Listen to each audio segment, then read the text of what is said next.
Langsung saja, Pak. Mm-mm. Nama lengkap Bu Indah, Nama lengkap saya Ah, Indah Susanti. umur, Gimana? umur, Umur 50 tahun. ah, kemudian tanggal lahir. Tanggal lahir saya 6 Januari 1975. Menurut Ibu, apa definisi alih media menurut Ibu sebagai Eh, kasih alih media? iya. Kalau kita merujuk kepada eh, pedoman alih media, itu kan Perpusnas sudah mendefinisikan bahwa alih media itu merupakan kegiatan pemindahan informasi dari media asli ke media lain dengan tujuan untuk pelestarian, kemudian kemudahan akses dan juga efisiensi dari penyimpanan seperti itu. Kemudian bagaimana strategi Ibu dalam melestarikan naskah kuno di seksi alih media ini? Uh, jadi tugas utama dari seksi alih media ini kan memang mengalih mediakan ya bahan-bahan perpustakaan. Salah satunya adalah naskah kuno. Jadi kami saat ini melakukan digitalisasi, itu salah satu strategi kami dalam uh, upaya untuk melestarikan naskah kuno melalui digitalisasi naskah kuno. Kami melakukan scan naskah kunonya, juga foto naskah kuno tersebut. Kemudian kami digitalisasi. Itu salah satu upaya kami dalam pelestarian naskah kuno. Kemudian juga kami melakukan kerjasama dengan masyarakat pernasahan Nusantara terkait untuk digitalisasi itu sendiri. Eh, apa itu sejauh ini apa yang sudah dilakukan oleh seksi alih media ini? Oh ya, untuk pelestarian naskah kuno sendiri, kami dari tahun 2023 itu kami sudah melakukan pendataan terkait dengan sebaran naskah kuno yang ada di kabupaten kota di Provinsi Sumatera Selatan. Jadi kemarin itu di 2023 itu ada, kalau tidak salah ada 8 kabupaten kota, termasuk di dalamnya itu adalah kota Palembang. Kemudian juga Kabupaten Muara Enim. Ada sih kalau terkait data-data untuk kabupaten kota yang sudah kami lakukan pendataan itu ada. Oh, di Pak Sambo. Iya, sudah Sudah, ada. Sudah sudah. ada. Oke. Itu 2023 awal atau akhir? Di akhir itu di Oh, perubahan, di anggaran perubahan. Jadi sudah di akhir di hmm. di Oh ya. Oktober kalau nggak salah kemarin. Itu di Oktober, November kami melakukan pendataan. Terkait dengan pelestarian tadi, Hmm. apa tantangan utama dalam pelestarian naskah kuno itu? Sebenarnya tantangan utama itu adalah bagaimana ya istilahnya mendorong masyarakat untuk ikut melestarikan naskah itu sendiri, karena uh, untuk mendapatkan naskah itu tidak mudah ya. Benar. Perlu berbagai upaya pendekatan, baik itu secara kultural dengan pemilik naskah, maupun juga dengan melibatkan tokoh-tokoh masyarakat di sana.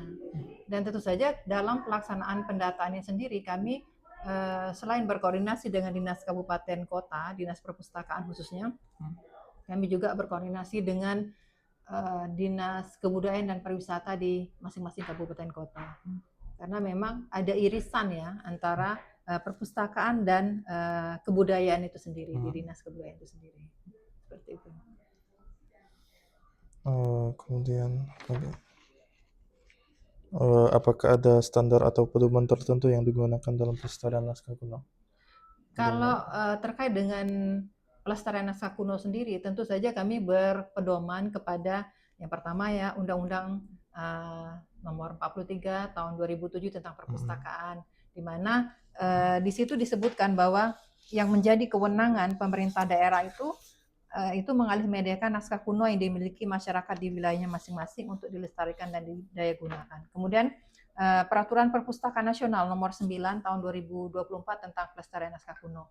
Itu adalah menjadi dasar kami dalam melaksanakan kegiatan pelestarian naskah kuno ini sendiri, khususnya untuk alih media.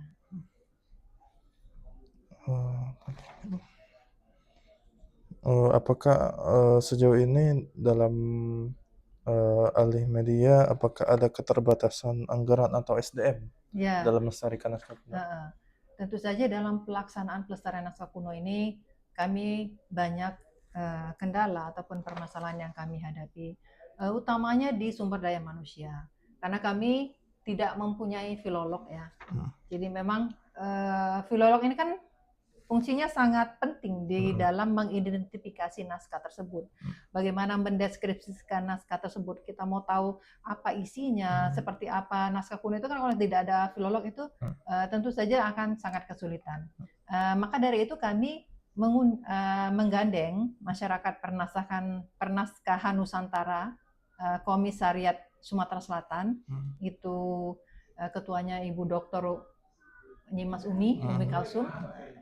Beliau kan seorang filolog.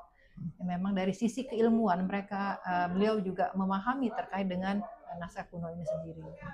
Kemudian juga dari sisi sarana prasarana. Jadi memang keterbatasan sarana prasarana untuk alih media yang sesuai dengan standar dari Perpusnas itu memang kita masih terbatas. Kemudian juga dari sisi penganggaran memang ya di mana-mana ya sudah memang seperti itu. Untuk anggaran memang kita juga mengalami keterbatasan. Seperti itu. Untuk ini kan baru dilakukan untuk pendigitalisasian Ya. yang naskah di bawah kan. Iya. Terus untuk pengadaan alat teknologi itu kapan terrealisasikan? Nah, kalau untuk saat ini kan kami untuk digitalisasi sendiri sudah mulai dilakukan scanner kan oleh staf di alih media. Nah, kemungkinan untuk bisa dipublish kepada pemustaka itu di triwulan 3 atau 4 nanti. Jadi kan hasil digitalisasi itu kan memang perlu dilihat apakah sesuai dengan standar atau tidak. Dari situ kan baru bisa kita publish kepada pemustaka. Jadi memang ada tahapan yang harus kita lalui sebelum naskah tersebut kita publish ke masyarakat. Setelah terkait dengan naskah-naskah tersebut. Kemudian apa tadi?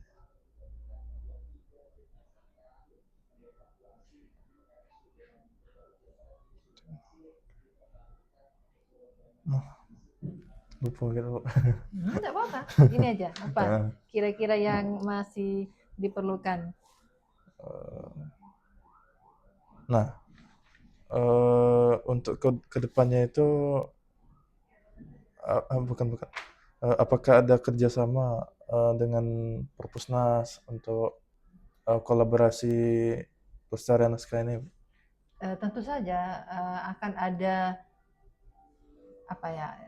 pembinaan dari Perpustakaan Nasional, karena memang mereka kan sebagai instansi pembina kami yang berada di provinsi maupun kabupaten kota. Jadi beberapa hal kami berkoordinasi yang jelas terkait dengan pelestarian naskah kuno ini, khususnya alih media itu ke pusat pengembangan pusat lupa saya. Itu ada. Jadi memang kami rutin setiap tahun itu melakukan koordinasi ke Perpustakaan Nasional terkait dengan alih media naskah kuno ini. Setiap tahun, dan biasanya juga mereka mengundang perpustakaan provinsi maupun kabupaten kota untuk melakukan rapat koordinasi seperti itu. Disitulah kami menyampaikan apa yang menjadi kendala kami di dalam melaksanakan kegiatan pelestarian naskah kuno ini. Kemudian apakah ke depan ada program-program terkait pelestarian ini, Bu? Ya, jadi memang untuk kegiatan pelestarian naskah kuno ini kan kami punya beberapa kegiatan yang sudah mulai kami laksanakan di tahun 2025 ini, termasuk salah satunya adalah melakukan alih aksara. Jadi naskah-naskah kuno yang ada di Provinsi Sumatera Selatan ini akan kami alih aksarakan, sehingga masyarakat juga bisa mengetahui dan memahami nilai-nilai luhur yang ada pada naskah tersebut.